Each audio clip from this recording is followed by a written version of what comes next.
अब question number 5 को समझें। क्या आप इस तर्क से सहमत हैं कि सार्वभौमिक अधिकारों के संदेश में नाना अंतर्विरोध थे? अब उस समय 1789 के समय की मैं बात कर रहा हूं, जब फ्रांस की क्रांति में मनुष्य और नागरिकों के अधिकारों का घोषणा पत्र जारी होता है। उस नागरिकों घोषणा पत्र में पिछले क्वेश्चन में मैंने आपको पूरा घोषणा पत्र को पढ़ाया भी, ठीक है। उस क्वेश्चन में हम ये देखें कि ये जो घोषणा पत्र है, ये जो अधिकार दिए गए हैं 17 पॉइंट का था, इसमें कुछ छोटी छोटी मिस्टेक्स हैं। अब इन मिस्टेक्स को इग्नोर भी किया जा सकता है क्योंकि 250 साल पहले की बात है।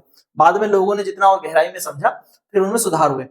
यहाँ पर जो अधिकारों की बात हो रही थी वो मुख्य रूप से मनुष्य और मनुष्य में पुरुष के लिए हो रही थी। महिलाओं के वोट के अधिकार की बात नहीं हुई, महिलाओं के लिए समानता और शुद्धता की बात नहीं हुई। तो कहीं ना कहीं ये भी विरोधाभास से घिर गया था। ये विरोधाभास से कैसे घिर गया था? कानून सामान्य इच्छा की अभिव्यक्ति है। सभी नागरिकों को व्यक्तिगत रूप से अपने प्रतिनिधियों के माध्यम से इसके निर्माण में भाग लेने का अधिकार है। ये पहली लाइन में कहा गया। अब जब ये कहा गया कि कानून बनाने में सभी लोग भाग लेंगे, और उसके बाद आगे क्या कहते हैं? कानून बनाने के लिए 25 वर्ष से अधिक के केवल पुरुष भाग लेंगे। क्या हुआ? विरोधाभास हुआ। विरोधाभास हुआ। 25 वर्ष से ऊपर के सभी वयस्क नागरिक कहते तो महिला पुरुष दोनों कहते तो ये विरोधाभास नहीं होता, पर यहाँ क्या कह दिया? केवल 25 वर्ष से ऊपर के पुरुष कानून बनाएंगे। क्यों महिलाएं क्यों नहीं बनाएंगे? तो यहाँ पर क्या हो गया? विरोधाभास हो गया। पर ये 1789 के घोषणा पत्र की मैं बात कर रहा हूं। 1789 का जो घोषणा पत्र था उसमें ये गलतियां थी। तो नागरिकों को कानून में बनाने में भाग लेने में उन्होंने ये किया। अब इसमें भी एक कंडीशन थी, सारे पुरुष नहीं, वो पुरुष जो 3 दिन के वेतन के बराबर टैक्स कम से कम जो है देते होंगे सरकार को, या जो है राजकोष में जिन्होंने 3 दिन के वेतन के बराबर टैक्स जमा किया होगा, केवल वो लोग क्या कर सकते हैं? वोट दे सकते हैं। अब देखो, सबको वोटिंग का अधिकार नहीं मिला। भारत में जब हमारा देश जब आजाद हुआ 1947 में, उसके बाद 1950 में हमारा संविधान बना, तो हमने यूनिवर्सल सभी को वोटिंग राइट्स दिए। सभी को वोटिंग राइट दिए। उस समय 21 वर्ष से अधिक आयु वाले सभी जो पुरुष और महिला थे उनको वोट डालने का अधिकार था। यानी हमने एक उम्र का मानक तय किया। ये मानक तय नहीं किया कि कोई अमीर है या गरीब है जिसने 2 दिन के वेतन का टैक्स दिया है या 3 दिन के वेतन का टैक्स दिया है, या जो है 5 लाख से ज्यादा कमाता है। पर दुनिया के कई देश ऐसे थे शुरुआत में कि जो वोटिंग राइट्स भी अमीर और गरीब के बीच में बांट कर देते थे। वोटिंग राइट्स भी अमीर और गरीब के बीच बांट दिए गए। तो ये क्या है? ये भी तो एक तरह से जो है अंतर्विरोध है। क्या विरोधाभास है कि टैक्स से रिलेट कर दिया किसको?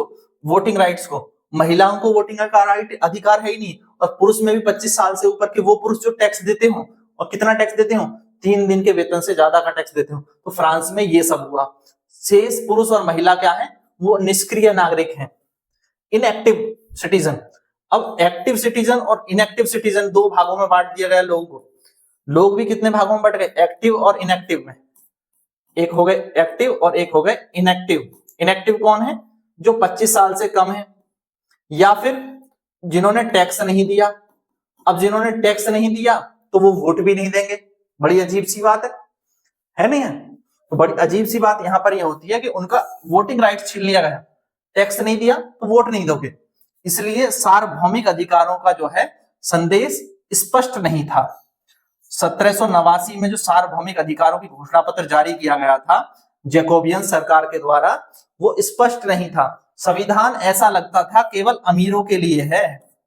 संविधान किसके लिए बनाया फ्रांस ने शुरुआत में? अमीरों के लिए। और महिलाओं की तो पूरी तरह क्या कर दी गई? उपेक्षा कर दी गई। उनको वोटिंग राइट्स नहीं दिया। 25 साल से नीचे के गरीब लोगों को वोटिंग राइट्स नहीं दिया, और 25 वर्ष की आयु सीमा भी तय कर दी गई थी। तो ये बात समझ में आई कि जो सार्वभौमिक अधिकार घोषणा पत्र 1789 था उसमें कहां पर हमें विरोधाभास देखने को मिलता है। क्लियर है? कोई डाउट है तो बताएं जल्दी से। आई होप ये सारे क्वेश्चन जो है आपको अच्छे से समझ में आ गए।